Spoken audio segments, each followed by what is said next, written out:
Hi, we're going to talk about how to serialize and deserialize multiple user-defined types.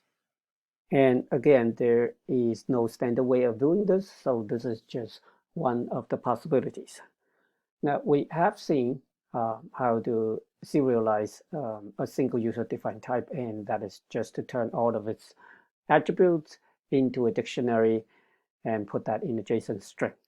Now, so in order to serialize multiple user-defined types, we can just do this. However, then we'll have just dictionaries of attributes for one object and dictionary of attribute for another object. If we might not we it might be hard to distinguish between the two dictionaries what is the type of the original user-defined class, right? So that means then for each of these dictionaries, it would be very useful if we can embed the name of the type or the name of the class. So then we can do something like this. We can keep the dictionary of attributes for a particular object, but use that as the value to a key, and the key we can use the name of the class to be the key. So, and we put these two things together and in the dictionary, so that then when we're doing deserialization, then we have the name of the original user-defined type or class, as well as all of its attributes. So let's see this code in action. So here's the my code, and it will be used in the JSON dump s to both encode a vector, an instance of a vector, as well as an instance of a person. So when we run this, we can see that the first serialization of a vector, we have a dictionary that has just one key value pair, and the key is the name of the class vector, and the value is the attributes for this instance of the vector. Same thing for this, that the key is the name of the class person, and the value is the attributes first name, last name, as well as age for that instance of person. So now the JSON string has this extra information on the name of the class. How do we use it when we're trying to deserialize?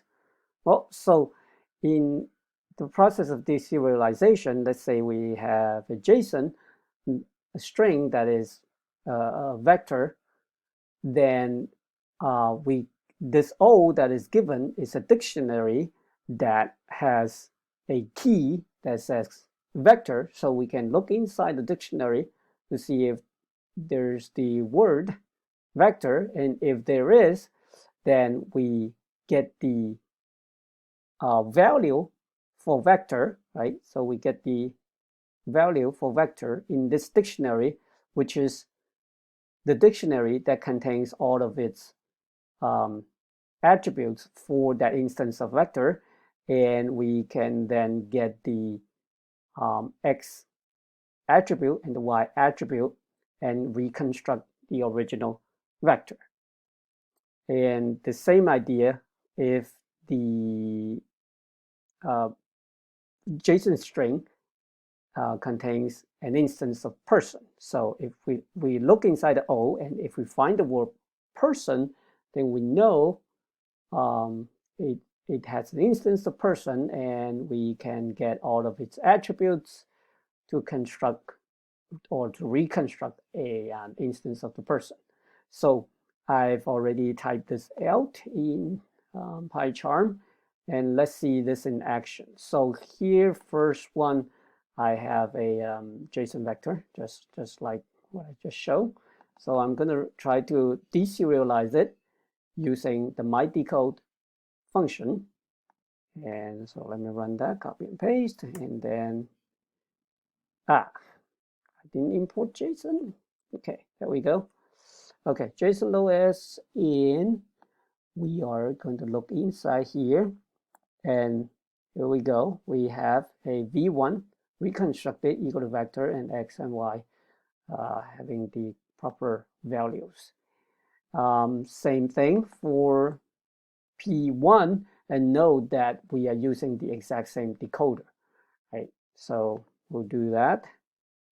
P1, now we have a P1 object here that is an instance of a person and has the first name John, last name Smith, and age is 27.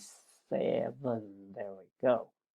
Okay, so, and one more thing that I want to bring your attention to is that if we go through the dictionary and if we check all the known types, but we didn't find a type that we can recognize, then it's important that at the end, we just return the original object or the original dictionary in this case, so that the JSON deserializer can revert to its default behavior, which is to deserialize a dictionary as a dictionary.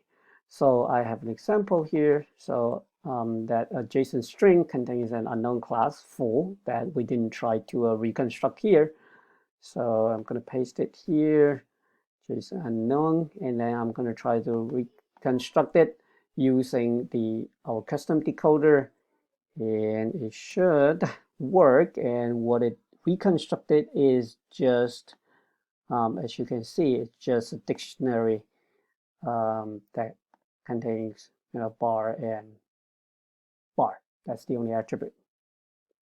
As a matter of fact, I would encourage you to try this, that remove this line, return O, and see what happens when you're trying to construct JSON unknown. Also, yeah, one more exercise, and that is we did try to deserialize JSON string that has just one type in them, even though we already show that the same decoder can work for different JSON string that has different types. So what if we actually put both these types, vector and person, in a single variable? I would like you to try this and use the same encoder and decoder that we type here, and make sure they work for this variable here.